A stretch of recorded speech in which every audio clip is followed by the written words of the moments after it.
பிரியமானவர்களே, வாழ்வின் வெளிச்சம் வேதவசனத்தின் மூலமாக உங்களை சந்திப்பதில் மிகுந்த மகிழ்ச்சி. இந்த நாளுக்குரிய வேதவசனம் கலாத்தியர் 3ஆம் அதிகாரம் 26வது வசனத்தில் நாம் பார்க்கிறோம். நீங்கள் எல்லாரும் கிறிஸ்து இயேசுவை பற்றும் விசுவாசத்தினால் தேவனுடைய புத்திரராய் இருக்கிறீர்களே.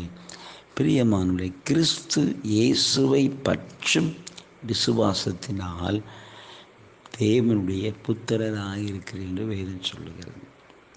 அருமையானவர்களே, கிறிஸ்து இயேசுவை பற்றும் விசுவாசம் நம்மை ஒரு உறவுக்குள் அழைத்து கொண்டு போகிறது. புத்திரர், அவருடைய பிள்ளைகள், சுதந்திரவாளிகளாக இருக்கிறோன்னு வேதம் சொல்லுகிறது.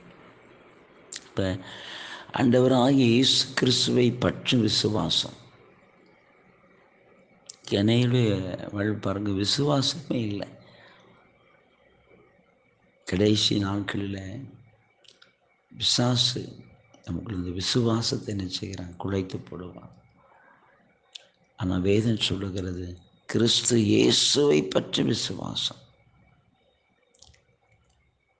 கிறிஸ்து நமக்காய் எனக்காய் பாடுபட்டார், எனக்காய் அவர் அடிக்கப்பட்டார், எனக்காய் தம்முடைய இரத்தத்தை சிந்தினார், எனக்காக மரித்தார், எனக்காகவே உயிர்த்தார். விசுவாசம், இந்த விசுவாசம்தான் உங்களை அந்த உறவுக்குள்ளே அழைத்து கொண்டு போகிறது.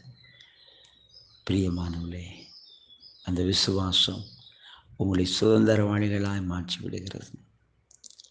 நிச்சயமாய் கிறிஸ்து இயேசுவை பற்றி விசுவாசம் உங்களுக்குள்ள இருந்தால் நீங்கள் பாக்கியவான்களாக இருப்பீங்க, சுதந்திரவாளிகளாக இருப்பீங்க. நிச்சயமாக கர்த்தர் உள்ள கிருபைகளை உங்களுக்கு தந்து உங்களை ஆசீர்வதிப்பார். ஜெபிப்போம். நன்றி தகப்பனே, இன்றைக்கு இந்த வார்த்தை கேட்கிற ஒவ்வொரு பிள்ளைகளுக்காக ஜெபிக்கிற ஐயா. ஆண்டவரே, மகள் சோதரன் கிறிஸ்து இயேசுவை பற்றும் விசுவாசம் என்று சொல்லப்பட்டிருக்கிறது ஐயா. தேவனுடைய புத்தராக இருக்கிறீர்கள் என்று சொல்லப்பட்டிருக்கு. அப்படியே உடைய பிள்ளைகளுக்குள்ளே உண்மை பற்றி விசுவாசத்தை நீங்கள் தந்து நடத்துங்க.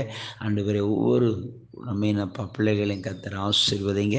இந்த நாளின் வல்லமை இறங்கட்டும். இன்றைக்கு நம்முடைய பிள்ளைகள் என்ன நன்மை எதிர்பார்த்து காத்திருக்கிறாங்க. நன்மைக்கான வாசலை திறந்து கொடுத்து நம்முடைய பிள்ளைகளை அற்புதமாய் வழிநடத்தி நீங்கள் ஆசீர்வதித்து காத்துக்கொள்ளுங்க. சில அன்பு காயனங்களுமை துடிக்கிறோம்.